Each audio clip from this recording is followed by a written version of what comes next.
Hi everyone, welcome to Mic Drop with Julia, where we get to see a person behind the title. And today, I'm very pleased to welcome Samir Mahanti, who's the Chief Data Officer at Cross River. Welcome, Samir. Thank you, Julia. So, the first question for you.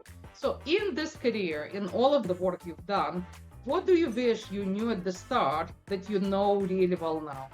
Great question, Julia. And it's been a long career and 30 years, or I should say 30 plus years. And I'd like to share some of the learning which I think our viewers can benefit because of my experience and learning the hard way. I don't want them to learn the hard way, learn based on this show. Uh, and it is nothing to do with data. It is nothing to do with technology. It is to do with soft skills. How do you manage?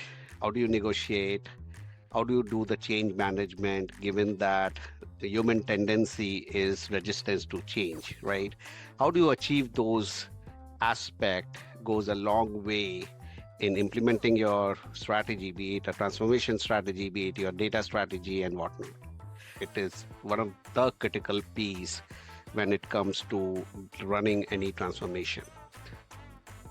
The other thing which I want to mention in our CDO roles, we are responsible to understand the business and be the bridge between business and data.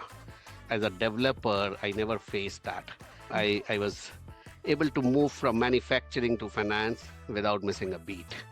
But playing a CDO role, be it at Moody's or at Cross River, I have understood the importance of business context. So if I have to pick one thing, it will be to understand your business so that you can partner with your business to come up with solutions and process changes which will make a lasting impact rather than just giving some reports for them to work on. I completely agree. I do newsletter, and one of the more popular newsletters has been on the fact that CDO job is a change management job. Right. And the second one that was also got quite popular is importance for CDOs and the data teams to understand the business and understand the business beyond just generally here is what banks usually do as a consumer, but how is your specific business making money? And what are the goals for 3 months, 6 months, 12 months from the business perspective? And you said it right that every initiative we run at Cross River, my first question is, how do you classify this? Is it going to improve our revenues? Is it going to bring in operational efficiencies, or it will mitigate the risk? We are a very highly regulated company. So if none of those three things they can hit, I don't think we should even run that. We don't run those initiatives. We are not a place where we would just move to AWS for the sake of moving, unless you can tell me by moving from our data center to AWS, we will save money at a minimum. There's no point doing that, right? So well, at the end, I hate to break it to you. Yeah. Moving to cloud is not a money saver. It Right. may be capability enhancer. It may be going to the market faster. To get to operational efficiency out having moved to the cloud, you have to invest incredible amount of re-engineering. Yep. And companies usually don't. It's more over offensive. Yep. But you're right. There has to be reason. It's not because everybody else is doing it and it's a done thing now. Now everybody off to the cloud. Yep. And I see a lot of moves like that. Actually, I've made some of those myself. Like everybody should go to the cloud. Let's go to the cloud. Oh, hold on a second. Why are we going to the cloud? So, Samir, second question that just flows very nicely is, imagine you're at a conference and you're in front of a room of data management professionals. What advice would you give them? Building data strategies in vacuum is no good. The first thing when I joined Cross River was to understand what we do, understand the CRB business objective, and then we build our data strategy which was aligned to our business objective. What do we want to do? We want to do profitability at the product level. Okay, that means we need expense data, we need revenue data, and we should be able to have a dashboard which gives me a profitability at a product level, right? So aligning your data strategy with your business objective and tweaking as you go along because business objective change. The second important thing is the culture, and it's nothing to do with data or technology, but it is something which is a change management process, encouraging collaboration, transparency, being able to build a culture where people are using data for their decisions is very critical. You need buy-in all the way from the CEO to the lowest person in the rank, because if as a company we don't adopt a data-driven culture, we can have the best tools, we can have the best data, but nothing really works. And the last point is, to make that happen, the team needs to understand, or everyone needs to understand, that you get one or two chances, right?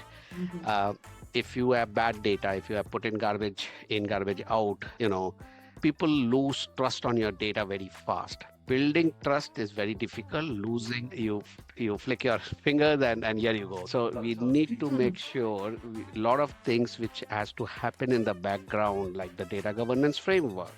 How do you identify CDs? How do you make sure those controls are in place to make sure CDs are accurate and complete? These are things which you have to do behind the scene to make sure people can trust your data, people can take decision based on your data, and so on and so forth. But I really like that it takes a long time to build the trust, and it can take a second to lose it. And then exactly, it's really very difficult to rebuild it again. On exactly, data governance, though, one of the things with data governance, you need business.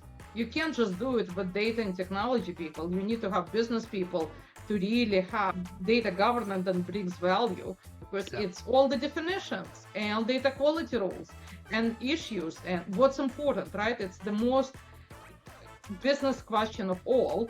yep, What's the most important objectives, data, goals in the company? And it's a business question. It's exactly. not a technology question. Yeah, since you brought this up, one of the learnings is, and being a smaller company as compared to cities and the JP Morgans, we were able to implement this concept of data owners who are Mhm. people from business. It was a bit tough telling them that you are the owner of this data sets. Mhm. Technology data people don't own this data set. You are the SME of this data set. And having them and making them responsible for that data to be pristine, it was a huge win for me as a CDO at Cross Yeah. River.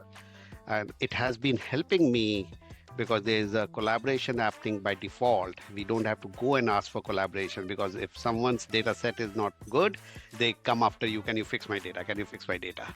So it Mhm. has worked Yeah. out quite well. And Yeah. that's something which people should try to do, is to have these roles not filled in by data organizations people, but from business, which will make a huge difference. Yeah, I completely agree with you. And it is a business role, because it's a business process that creates data and then Right. business that uses the data. One of things, though, it's sometimes easy to assign business owners, and a lot of frameworks tell you to do it. You assign business owners on paper, and they may accept it to pay on paper, and Yeah. they may come to your meetings. Right. But if they don't really understand why they own the data and how is that serving their business and what they're trying to achieve, it's not a true ownership. It's Completely There is a agree. huge difference about having all of this on PowerPoint or even in the meeting minutes versus having it in real life, when people deeply Exactly. understand quality availability of this data makes my business better, and the lack of it interferes with me trying to achieve my goals for this year as a business. Agreed. Agreed. Yeah. Cool. Well, thank you, Samir. Thank you for coming to my show and offering your wisdom, hard won over many years, lots of scars. Thank you, Julia, and it was pleasure reconnecting with you.